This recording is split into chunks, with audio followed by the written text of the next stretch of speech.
itu kan sudah robotik. Nah ini kan agak-agak susah. Jadi kita melompatnya itu normal. Itu juga tidak hanya sekedar hanya membangun kekuatan, tapi juga adalah membangun habit.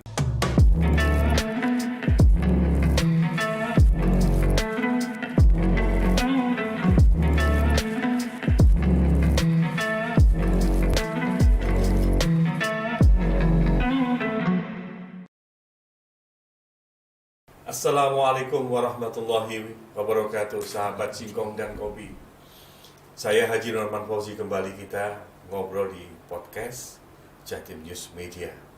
Kalau sebelum-sebelumnya kita sudah bicara banyak hal, dan kemarin sebelumnya kita juga membicarakan tentang persoalan perkapalan, kapal perang, kapal niaga bersama sahabat saya yang dari Kalimantan Selatan. Nah, beliau saya undang kembali untuk terus dengan episodenya sampai panjang nanti ini, agar masyarakat menerima informasi yang asik, menerima berita yang baik, dan tentunya tersemangati untuk kita melihat bagaimana anak-anak negeri ini untuk membangun kemaritiman di Indonesia.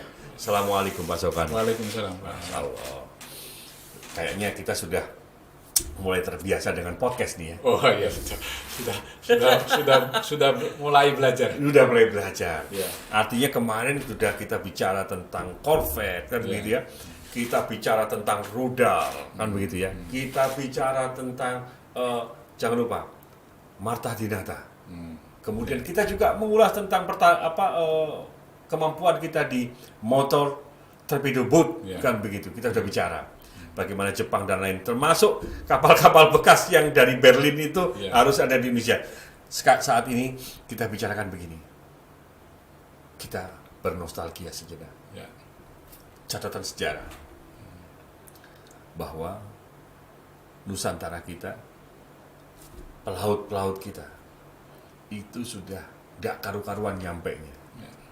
Suku yang sangat luar biasa, Bugis, itu juga sudah sampai di Madagaskar, bahkan mereka sampai di Afrika kan begitu, sampai mereka ke lautan yang luar biasa.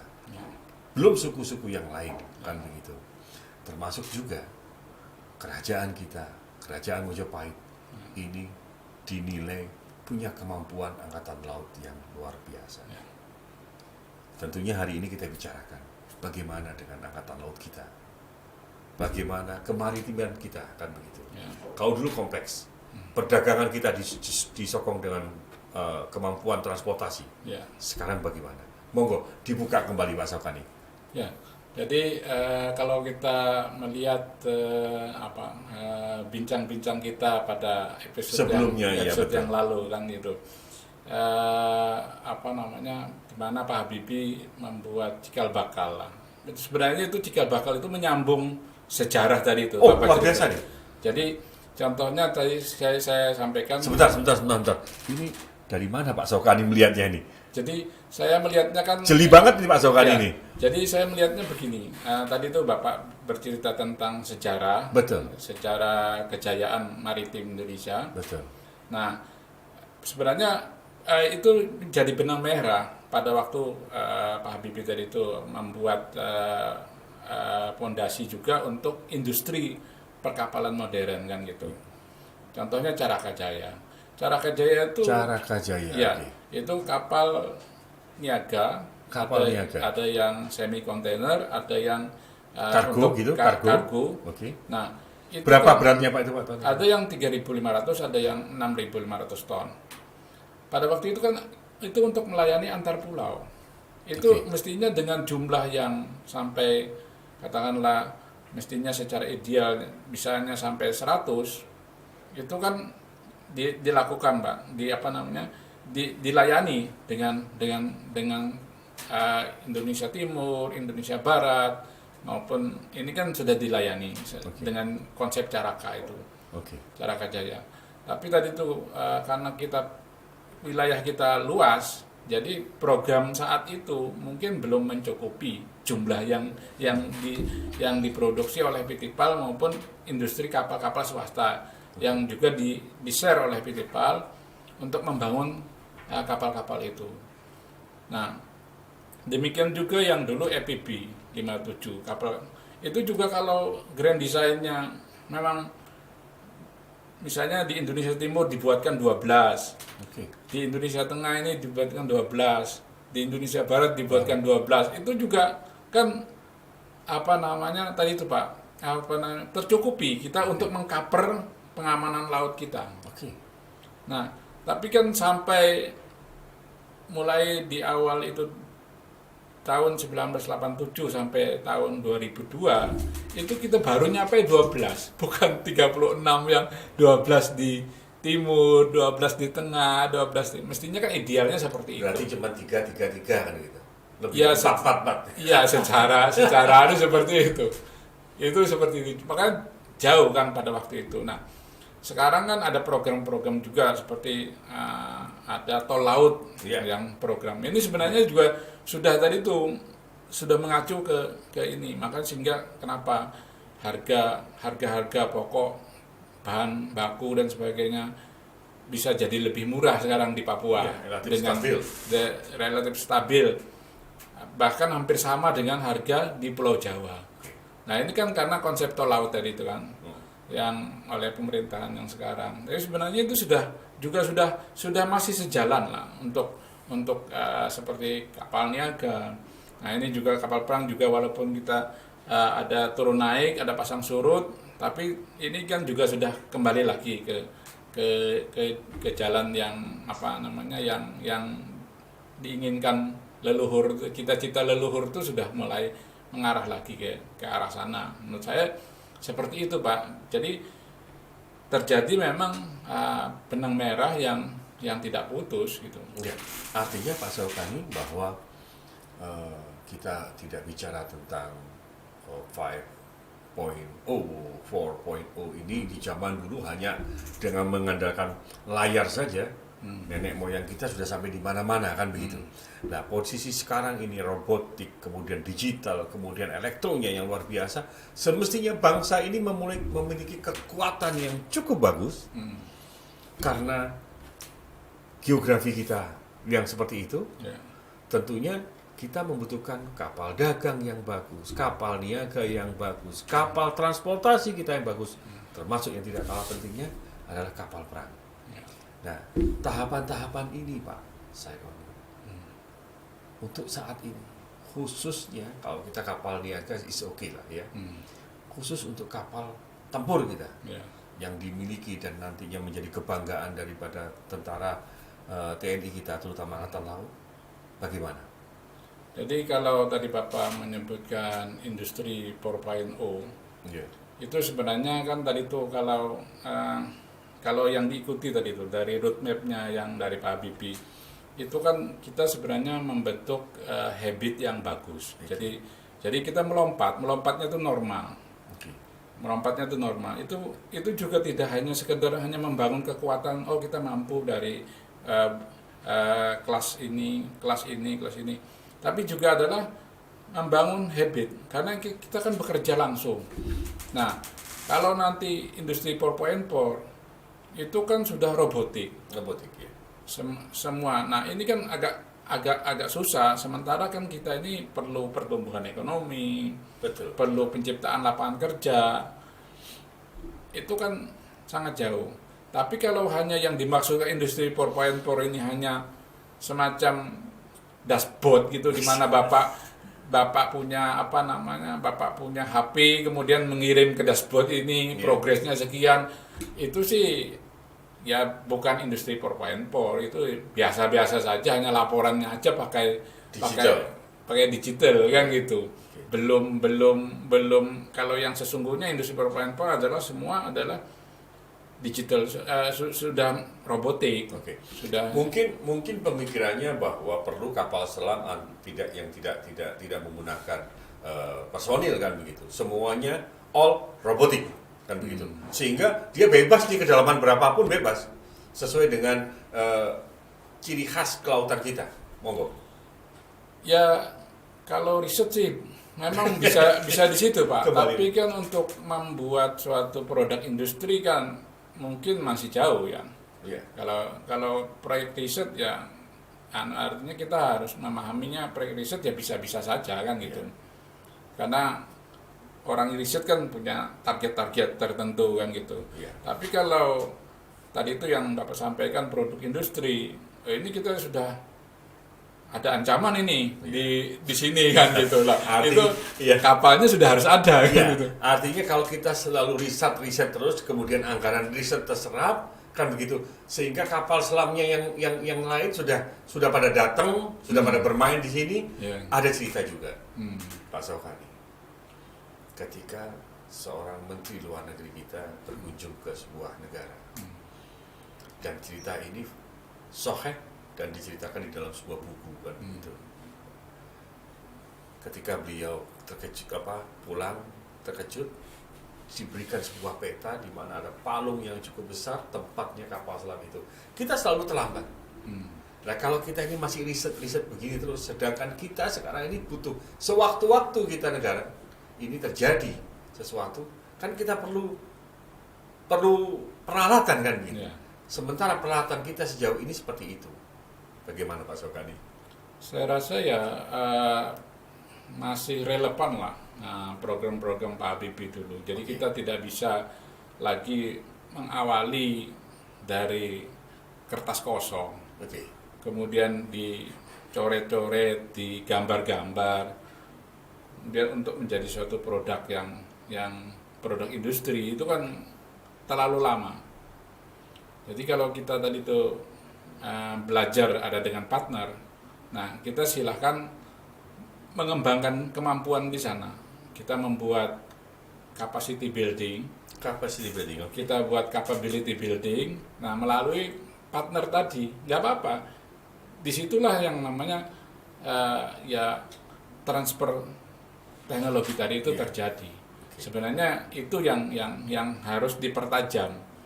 Jadi kalau hanya sekedar buat riset dari awal dicoba, tapi itu kan tadi itu ya berisiko. Pak Saukani, di awal tadi kita bicara tentang memori dan bagaimana kejayaan maritim kita, kejayaan daripada angkatan laut kita, kejayaan niaga kita kan begitu. Pak Habibie sudah melihat itu, kemudian sudah membuat peletakan batu pertama, pondasi untuk dilakukannya sebuah pembangunan, sebuah grand design untuk maritim kita. Kalau dikonekkan dengan kondisi sekarang, nyambung nggak sih Pak?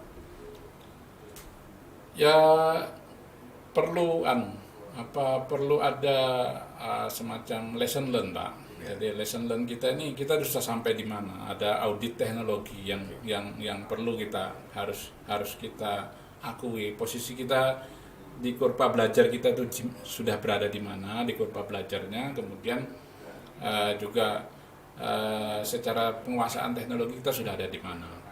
Nah dari situ tadi itu menginventarisasi semua kemampuan kita. Menurut saya ya bisa saja kita mau tadi itu kita akan berada di mana, karena kan kalau di industri itu kita dihadapkan pada proyek itu kan harus kita delivery, harus kita serahkan.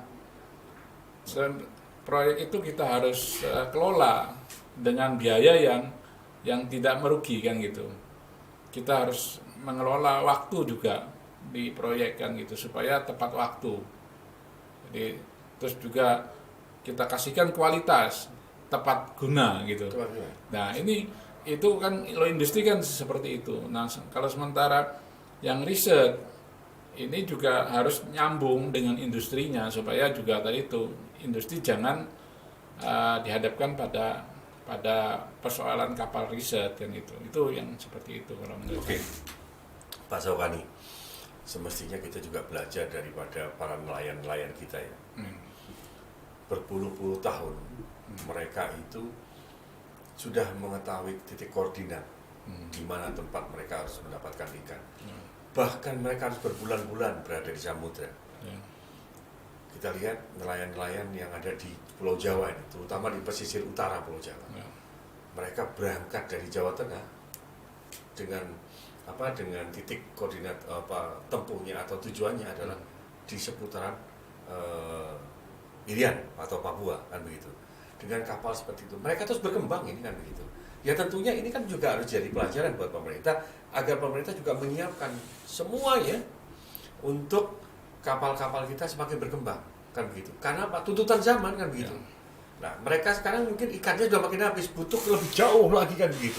Bagaimana pendapat Pak Sagun? Kalau menurut saya sekarang itu sebenarnya sudah melengkapi secara teknologi. Jadi nelayan itu sudah dilengkapi dengan GPS, betul. terus termasuk eco sounder untuk ikan, melihat ikan di mana ikan berkumpul di mana kan gitu pada musim ini di mana dan sebagainya. Itu saya rasa pemerintah sekarang sudah. Cuma tadi itu karena laut kita itu luas, jumlahnya yang kurang. jadi mestinya kan gitu, kalau misalnya kita bicara laut Natuna gitu, ya mestinya kan harus banyak nelayan yang pada waktu musim ikan ada di sana, mestinya diserbu oleh nelayan-nelayan kita dalam jumlah yang banyak, bukan ada kapal asing yang masuk kan, misalnya seperti itu. Oke, Pak Saukani, bagaimanapun juga kita harus menyuarakan dan kita harus membantu pemerintah untuk segera punya konsep yang jelas, konsep yang hakiki ke depan, bagaimana sehingga konsep maritim negara kesatuan Republik Indonesia ini bagaimana kan begitu ke depan. Bagaimana sih menurut Pak Saukani tentang pertahanan dan kemaritiman kita ini? Apa semestinya yang harus dilakukan? Kalau setiap 5 tahun atau setiap ada renstra itu, menurut saya langkah-langkahnya sudah ini. Tapi tadi sekali lagi itu juga adalah terkait dengan tadi itu anggarannya untuk tadi itu untuk berada dalam jumlah besar itu kan juga memerlukan anggaran yang sangat besar. Nah, kemudian dari situ termasuk kapal perang ataupun kapal nelayan atau kapal yang lain itu kan kalau anggarannya itu sudah bisa dinaikkan, artinya juga bisa tercover sebenarnya, dan itu kan kembali juga kan dalam bentuk pendapatan tadi itu, pendapatan yang nelayan, terus juga dari rasa aman di laut dan sebagainya. Nah, itu kan kembali seperti itu. Artinya sekarang eranya sudah berubah. Ya. Pelabuhan kita, port kita sudah tidak lagi konvensional. Mereka sudah menggunakan peti kemas, dan mereka sekarang pelabuhan kita sudah berubah semua kan. Berubah. Otomatis kebutuhan kapal-kapal kita tentang kapal-kapal kontainer, kapal-kapal kargo kan juga dibutuhkan, Pak. Ya. Ketersediaan atau kesanggupan daripada tenaga-tenaga Indonesia untuk menyiapkan kapal-kapal itu bagaimana? Kalau saya rasa itu kapasitasnya sekarang lebih banyak, karena kan kalau kapal niaga itu tergantung pasar, Pak. Jadi pasar itu seberapa banyak orang yang mau mencarter kapal. Karena kan banyak juga dia tidak langsung memiliki kapal itu, tapi dia charter dari. Nah, ini kan kalau sekarang tuntutannya itu masih rendah, kan agak susah juga. Artinya kan ekonomi dunia ini kan masih lesu, masih terjadi resesi kan gitu. Dulu kita pernah di PT PAL itu ikut booming kapal niaga tadi itu, yang saya sampaikan tadi itu, kita mulai dari kapal kecil sampai kapal besar, dan kita bahkan punya 50.000 itu ada produk unggulan di dunia pelayaran kan gitu. Nah, itu sebenarnya tadi itu yang saya sampaikan bahwa kapal niaga memang tergantung daripada pasar lagi membutuhkan. Bahkan sekarang di Cina, di Korea banyak galangan kapal yang terlalu fokus ke kapal-kapal niaga, itu banyak yang bangkrut. Karena apa yang disampaikan Pak Jokowi sekarang ini, kita Pak Saukani dengan saya hari ini jam ini ke Pelabuhan Perak, kita naik kapal, mungkin besok sudah nyampe di Banjarmasin kan begitu. Sak orangnya, sak mobilnya kan begitu. Artinya memang saat ini dibutuhkan percepatan, Ya. kemudahan, dan mau tidak mau kapal-kapal ini juga harus menyesuaikan. Bagaimana Pak Ya. Safari? Ya, jadi kan kalau di dalam negeri kan kita sudah punya standar. Oke. Standar kalau kapal-kapal yang melayani rute ini standarnya seperti apa? Kapal yang ini kan sudah ada. Kalau kapal-kapal PLNI yang lama-lama itu juga sudah disulap. Ya, oke. Sudah berubah ya. Sudah tidak murni kapal penumpang, tapi sudah bisa membuat barang, bisa membuat truk. Iya. Jadi ini memang sudah diubah desain. Karena sekarang jangankan di Surabaya, dari situ Bondo pun mereka sudah sampai ke Lembang. Ya. Artinya sudah sampai di NTB. Ya. Pak Sokani, kita berada di penghujung Ya. pembicaraan kita, dan karena memang kita sudah berencana, sahabat-sahabat Singkong dan Kopi, kami berencana untuk mengangkat terus. Artinya bersama Pak Sokani ini mengangkat dan memberikan informasi.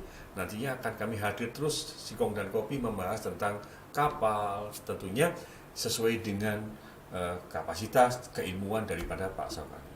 Tetapi yang ingin saya sampaikan kepada sahabat Singkong dan Kopi, beliau pernah ke Manila, beliau pernah berhasil memenangkan tender untuk pembangunan kapal perang, di mana beliau sendiri yang waktu itu ikut di Filipina, di Manila, beliau telah berhasil, dan ini adalah prestasi anak bangsa untuk membangunkan kapal perang untuk negara tetangga. Pak Sokani, Ya. mohon diceritakan bagaimana Jadi awal mulanya ya. sampai ini juga berhasil, dan sampai kita ke delivery daripada kapal perang. Kapal perang jenis apa, kemampuannya bagaimana, senjatanya apa saja, monggo silakan. Jadi pada waktu itu saya salah satu anggota tim kita untuk mengerjakan kapal pesanannya Angkatan Laut Indonesia. Jadi namanya kapal LPD, Landing Platform Dock. Oke. Nah, dari situ kita menyelesaikan 2 kapal. Kemudian setelah dia lihat hasilnya yang kita bangun, kapal LPD tadi itu, ada Angkatan Laut dari Filipina tertarik. Oh, karena apa? Karena dia tertarik karena sebenarnya perairan Filipina itu sama dengan perairan kita di Indonesia Timur. Nah, Dalam bukan, arusnya deras. juga banyak sering banjir atau bencana dan sebagainya. Kapal ini adalah didesain untuk tadi itu penanggulangan bencana, untuk menggeser pasukan dari pulau ini dari Pulau Jawa ke Maluku, atau dari Pulau Jawa ke Papua gitu, atau ke Aceh atau ke Sumatera. Itu tujuannya adalah kapal ini serba guna. Ada dilengkapi oleh kapal juga, dilengkapi juga ada kapal yang bisa didarati helikopter. Nah, ada helipadnya berarti ya? ada helipadnya. Nah, mereka tertarik dengan itu, dan dia sudah mempersiapkan persyaratan-persyaratan untuk ditenderkan dan sebagainya. Dan saya juga salah satu anggota tim pemenangan pada waktu itu, juga mempresentasikan, datang ke sana, mengenalkan ini produk kita. Nah, setelah itu dia mengadakan tender, dan kita mengikuti semua persyaratan-persyaratan yang dia lakukan. Kita bersaing dengan Korea. Berapa negara Pak Sokani? Ada Korea, ada juga dari Filipina sendiri, ada dari, kalau nggak salah desainnya tuh juga ada dari Singapura. Nah, yang ikut di sana, tapi belakangan yang ikut tender, terus akhirnya PT PAL pada waktu itu dinyatakan sebagai pemenangnya. Berapa tahun membangun kapal itu, Pak? Nah, waktu membangun kapalnya saya memang tidak jadi anggota tim lagi untuk membangun. Tapi pada waktu itu kalau nggak salah bisa diselesaikan sampai sesuai kontrak itu 30 bulan. 30 bulan. Berapa kapal Pak yang dibangun? 2 kapal. 2 kapal. 2 kapal. Kapalnya ukurannya 125 panjang 125 meter, lebar? Ya, lebarnya 22 meter. kecepatan maksimum berapa knot itu Pak? Kalau kecepatan maksimumnya sekitar 18 knot. Wih, lumayan juga. 18 knot. Jadi itu ada helipad-nya, Ya. bisa Muat tank, bisa membuat panzer. multi juga. Ya, bisa membuat panzer, bisa membuat pasukan. Termasuk kapal itu untuk rescue, untuk kapal bencana kan gitu, penanggulangan bencana. Jadi bisa menurunkan kapal kayak semacam kapal kecil gitu, diturunin untuk masuk ke pulau-pulau yang kemarin kita katakan sebelumnya intercept tadi itu ya, dari kapal itu ya. Iya, juga bisa. Artinya sebenarnya ini jenis kapal apa sih Pak? Namanya kapal landing platform dock Pak. Jadi kapal kalau LST itu kan hanya untuk pasukan.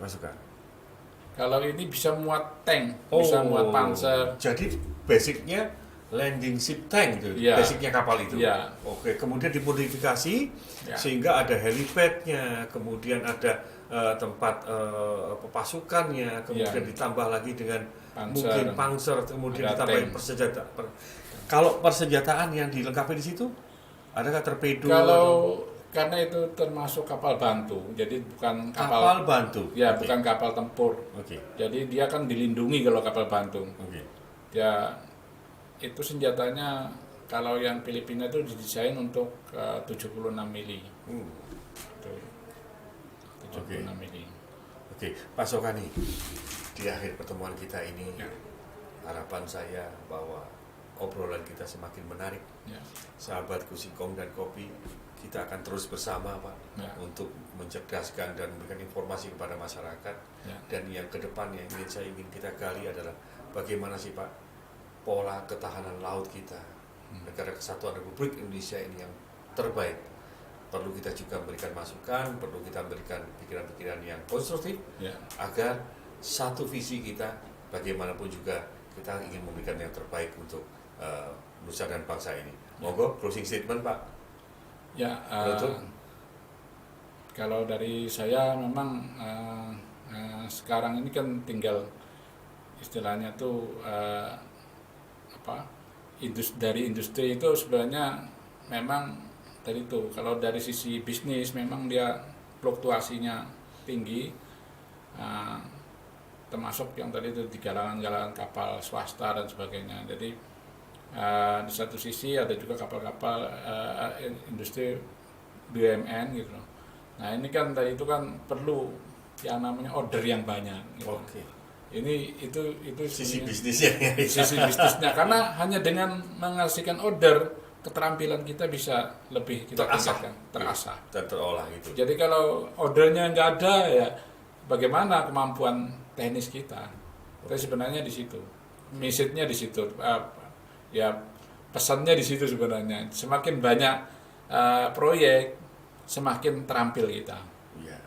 Dengan harapan kita doakan agar PT PAL kembali menerima dan menang di tender-tender tidak hanya di Filipina tetapi di belahan yang negara yang lain. Ya tidak hanya PT PAL, semua Pak. Semuanya. Jadi, industri kapal swasta juga harus bisa membuat terobosan, tidak hanya mengandalkan proyek-proyek di dalam negeri tapi juga proyek di luar negeri. Artinya mereka juga harus berani untuk menata diri dan berani keluar. Karena Pak Sokani, kapal-kapal pinisi kita sekarang tidak lagi menjadi kapal angkut. Kapal-kapal pinisi milik leluhur kita dari Bugis sana sekarang tidak lagi menjadi kapal-kapal yang sifatnya itu saja, tetapi mereka sekarang menjadi kapal wisata. Terima kasih Pak Sokani, terima kasih sahabat Singkong dan Kopi.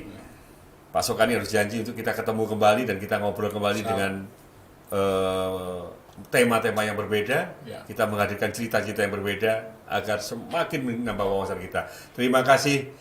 Demikian pembicaraan saya dengan sahabat saya Pak Sokani yang di episode sebelumnya kita sudah bicara banyak dan beliau adalah alumni ITS tapi sekarang terus berkarya. Bahkan berkaryanya cukup di Surabaya sudah sampai di Milan, Italia. Terima kasih. Wassalamualaikum warahmatullahi wabarakatuh. Salam Singkong Kopinya begini Pak.